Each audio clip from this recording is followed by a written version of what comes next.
नमस्कार दोस्तों।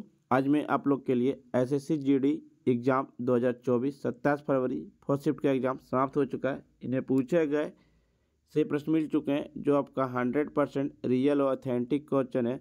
जिन्हें इसका पीडीएफ चाहिए वो हमारे टेलीग्राम या व्हाट्सएप ग्रुप पे जुड़ सकते हैं या आप हमारे व्हाट्सएप नंबर से पीडीएफ प्रोवाइड कर सकते हैं।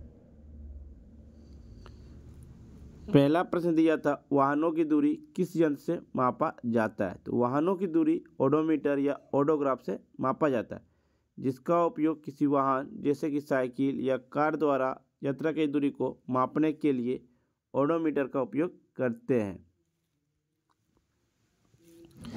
आमीटर विद्युत धारा की प्रबलता को मापता है। एनीमोमीटर पवन की गति को मापता है।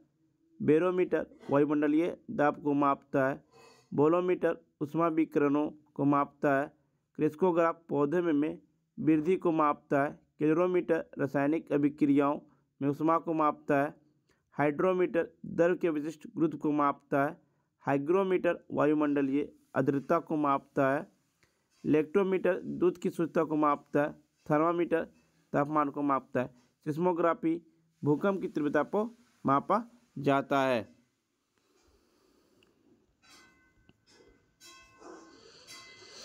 एक पूछा गया था, मेडन ओवर किसे कहते हैं।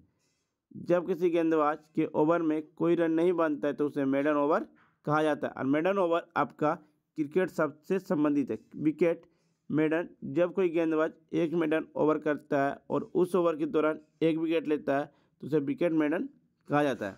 स्निक जब गेंद बल्ले की पतला किनारा छूती है तो उसे स्निक कहा जाता है। डक जब कोई बल्लेबाज बिना कोई रन बनाए आउट है तो उसे डक कहा जाता है। हैट्रिक जब कोई गेंदबाज लगातार 3 गेंद पर 3 विकेट लेता है तो उसे हैट्रिक बनाई कहा जाता है।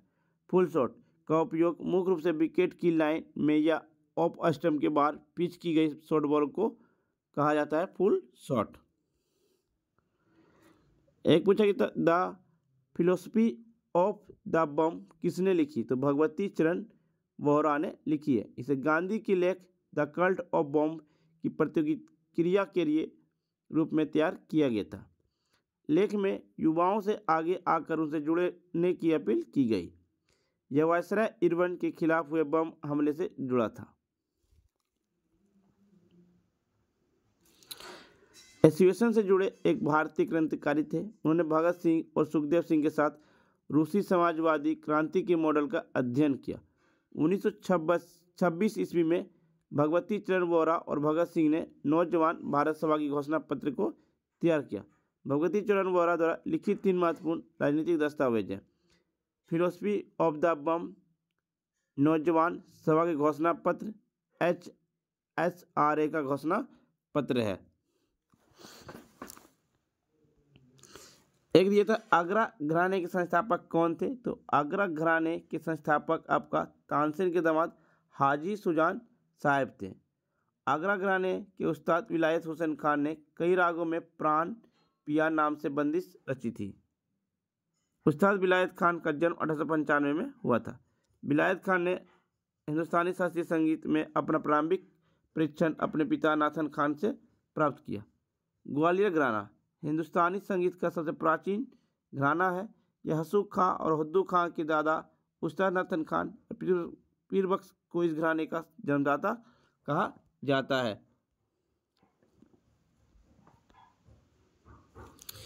एक पूछा गया, तीसरी पंचवर्षीय योजना के बाद कितने साल का गैप हुआ। तो 3 वर्ष का गैप हुआ। इसे हम लोग योजना अवकाश भी कहा जाता है। योजना अवकाश का समय अवधि 1966 से 1969 तक थी। इन 3 सालों में कोई भी पंचवर्षीय योजना नहीं बनाई गई, बल्कि हर साल एक राष्ट्रीय योजना बनाई गई थी और हर योजना में कृषि और समृद्धि क्षेत्रों के साथ साथ उद्योग क्षेत्र को समान प्राथमिकता दी गई थी। योजना अवकाश को बनाने के पीछे कारण है भारत पाकिस्तान युद्ध और तीसरी पंचवर्षीय योजना की विफलता थी। चौथी पंचवर्षीय योजना तीसरी पंचवर्षीय योजना, इस योजना की अवधि 1961 से 66 के बीच थी। इस योजना को गॉडगिल योजना भी कहा जाता है। इस योजना का मुख्य लक्ष्य अर्थव्यवस्था गतिमान और आत्मनिर्भर बनाना था। चीन से युद्ध के कारण यह योजना फेल हो गई थी। इस योजना का वृद्धि दर लक्ष्य 5.6 था, लेकिन वास्तविक वृद्धि दर 2.4 रही थी। चौथी पंचवर्षीय योजना। इस योजना की अवधि 1969 से 74 तक थी।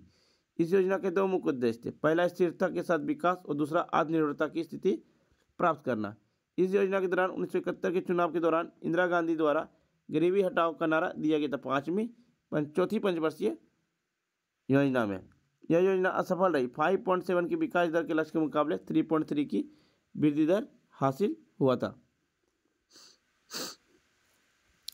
एक पूछा गया CRR का फुल फॉर्म क्या है? Cash reserve ratio.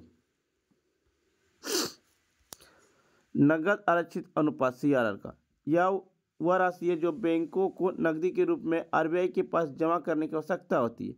धन की राशि शुद्ध मांग और समय देयताओं को निर्दिष्ट प्रतिशत से कम नहीं होना चाहिए। उपयोग, CR के माध्यम से RBI अर्थव्यवस्था में अतिरिक्त धन प्रवाह को नियंत्रित करता है। यह देश में तरलता या मौद्रिक स्थिति को विनियमित करने में मदद करता है। बैंकों को आर्थिक और व्यावसायिक उद्देश्यों के लिए RBI के पास रखे धन का उपयोग करने की अनुमति नहीं है। प्रपत्र, नगद और नगद समकक्ष प्रतिदान। बैंक CRR के रूप में रखे गए धन पर प्रतिदान के रूप में कोई ब्याज नहीं कमाता है। द्वारा अनुरक्षित, इसका रखरखाव भारतीय रिजर्व बैंक करता है। बाजार में मुद्रा आपूर्ति बढ़ाने के लिए RBI CRR को घटाता है। बाजार में मुद्रा आपूर्ति को कम करने के लिए RBI CRR में वृद्धि करता है। एक था, नागौर जिलों में मूर्ति का उद्घाटन किसने किया? तो उपराष्ट्रपति ने नागौर के मेड़ता सिटी में स्वर्गीय नीथूराम मिर्जा का प्रतिमा स्थापना किए थे। उपराष्ट्रपति जगदीप धनखड़ है वर्तमान में। बेरोजगारी रेट कितनी कम हुई? 13.4% है वर्तमान। देश में 15 साल और उससे अधिक उम्र की ग्रेजुएट के बीच बेरोजगारी की दर 2022-23 में घटकर 13.4% हो गई, जो इस पिछले साल में 14.9% थी। एक सरकारी सर्वेक्षण में यह जानकारी मिली है। एक था, अनुच्छेद 19 किससे संबंधित है? अनुच्छेद 19 वाक और व्यक्ति की स्वतंत्रता के अधिकार से संबंधित है। अनुच्छेद 19 में 6 मौलिक अधिकार से संबंधित है। पहला, वाक और व्यक्ति की स्वतंत्रता अधिकार, शांतिपूर्ण बिना हथियार में इकट्ठा करने का अधिकार, संस्था या संगठन या सहिष्णुता बनाने का अधिकार, भारत के पूरे क्षेत्र में स्वतंत्र रूप से घूमने का अधिकार, भारत के राज्य क्षेत्र के किसी भी भाग में निवास करने और बसने की स्वतंत्रता का अधिकार, किसी भी पेशे को अभ्यास करने या कोई व्यवसाय, धंधा या व्यापार करने का अधिकार है। मौलिक अधिकार आपका वर्णन भारतीय संविधान के 12 से 35 में भाग 3 में किया गया। इसे रूस अमेरिका के देश से लिया गया। मौलिक अधिकार को संपत्ति के अधिकार, अनुच्छेद 31 को मौलिक अधिकार सूची से हटा दिया गया। 44वां संविधान संशोधन 1978 में। मौर्य देसाई उस समय भारत के प्रधानमंत्री थे और इसे संविधान के भाग 12 में अधिनियम 301 के तहत कानूनी अधिकार बना दिया गया। योजना आयोग की स्थापना कब हुई? 15 मार्च 1950 को। यह प्रश्न पूछा गया नहीं, अभी आप कमेंट बॉक्स में बता सकते हैं।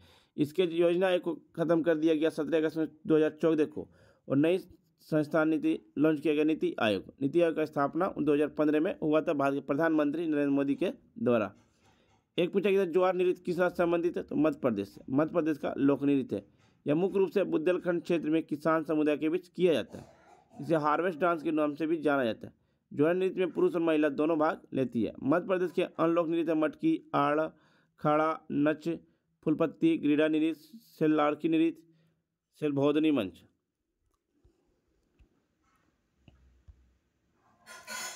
कर्नाटक का यक्षगान, हुत्तरी, सुगी, कुनिथा, करगा, लांबी। महाराष्ट्र का लामनी, दहिका, दशावतार, बोड़ा, नकाटा, कोली, लेजिम, गफा।